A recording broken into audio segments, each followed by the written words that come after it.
Do you panic the moment someone pushes back across a conference table?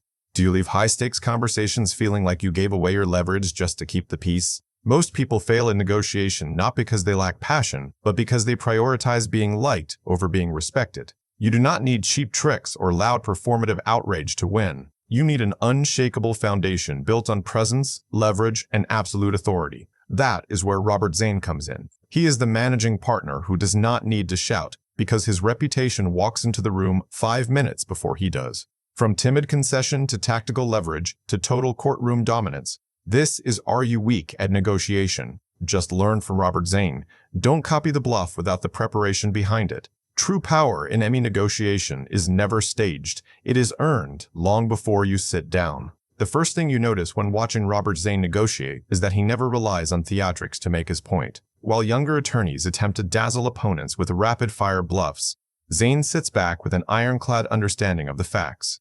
A bluff might buy you a minute, but preparation buys you the room. When Zane approaches a deal, he knows every vulnerability in his opponent's balance sheet before the first greeting is exchanged. Most weak negotiators mistake theatrics for strength. They assume that aggressive posture and theatrical threats can compensate for a lack of homework. Zane proves that the most devastating lever you can pull in a negotiation is simply knowing the truth better than the person sitting across from you. When you enter a conversation knowing every line item, every legal precedent, and every financial liability, you do not need to bluff. Your opponent realizes within 30 seconds that every claim they make will be dismantled with surgical precision. This is the difference between performative confidence and genuine tactical dominance. Preparation eliminates the anxiety of the unknown, transforming a tense standoff into a calculated execution where you dictate the terms from the very start. Another reason this works is Zane's mastery of conversational tempo. Amateur negotiators hate quiet moments. When an uncomfortable pause settles over a room, insecure dealmakers rush to fill it with frantic explanations, unnecessary concessions, and defensive noise. Robert Zane does the exact opposite. He lets the silence suffocate his opponent. Noise demands attention, but silence commands respect. When Zane delivers a demand, he stops talking immediately. He does not justify his position, offer softened alternatives, or apologize for his terms. He simply stares across the table and lets the weight of his demands sink in. By withholding speech, he forces the opposing party to confront the reality of their weakness.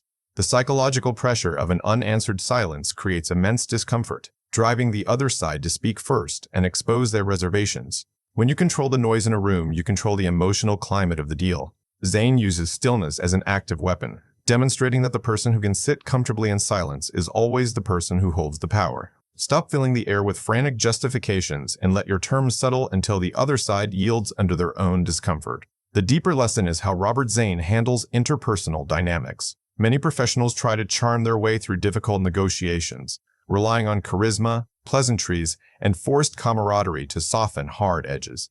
When you trade competence for charm, you trade authority for affection. Zane understands that warmth is a luxury, but raw competence is currency. He does not care if the opposing counsel thinks he is friendly. He cares that they respect his capacity to ruin their case if they step out of line. If you enter a room needing everyone to like you, you have already signed the deal on their terms.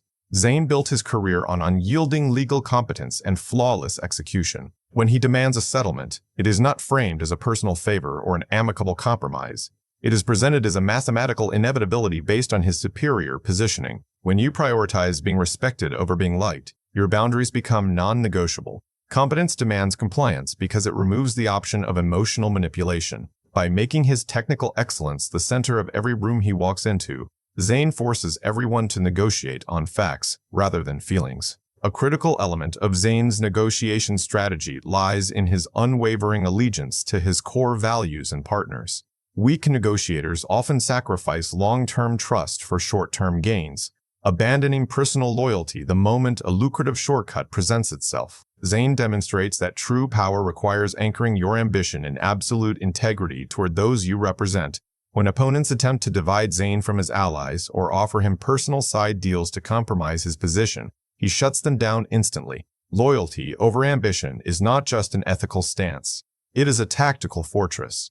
An opponent who knows you cannot be bought, swayed, or turned against her people loses their primary playbook of divide-and-conquer tactics. Zane's fierce loyalty signals to everyone in the industry that his word is ironclad and his backing is absolute.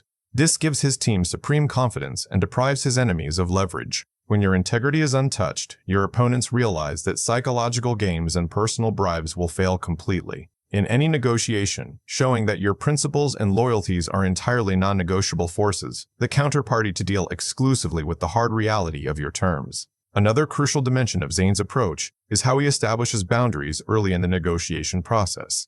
Many people enter negotiations seeking admiration, hoping to leave behind an impression of brilliance and style. Zane seeks only respect. He sets hard boundaries from the opening minute and punishes any attempt by the opposition to breach them. If opposing counsel tries to dismiss his claims or play condescending games, Zane calls out the maneuver explicitly and raises the stakes immediately. He makes it instantly clear that disrespect carries an immediate, compounding cost. By prioritizing respect over admiration, he eliminates lowball offers before they are even spoken. People do not test a man who makes every boundary violation exponentially expensive. This dynamic shifts the entire negotiation architecture. Instead of probing for your weaknesses, the opposing side spends their energy trying not to cross your line. Zane models the reality that you teach people how to negotiate with you by what you tolerate in the first 5 minutes. When you establish that your respect must be earned and your boundaries are absolute, you dictate the parameters of engagement entirely. The deeper lesson in Zane's tactical arsenal is his ability to anchor the value of his position high and hold it without flinching.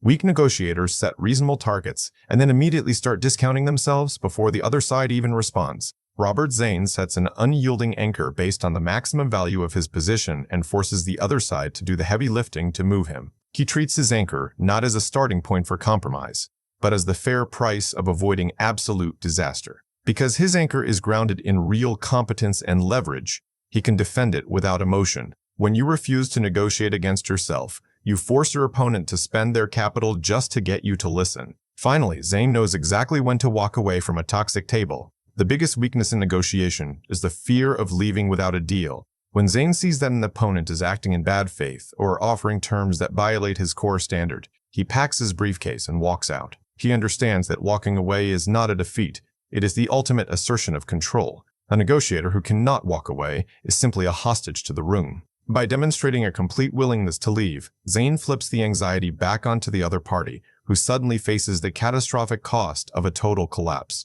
Ultimately, learning to negotiate like Robert Zane is not about adopting a hostile persona or barking orders across a desk. It is about an internal shift in how you view your worth, your preparation, and your boundaries. When you step into your next high-stakes conversation, stop relying on charm to smooth over poor preparation. Stop filling silences out of fear, and stop trading respect for short-term approval. Anchor your position in deep competence.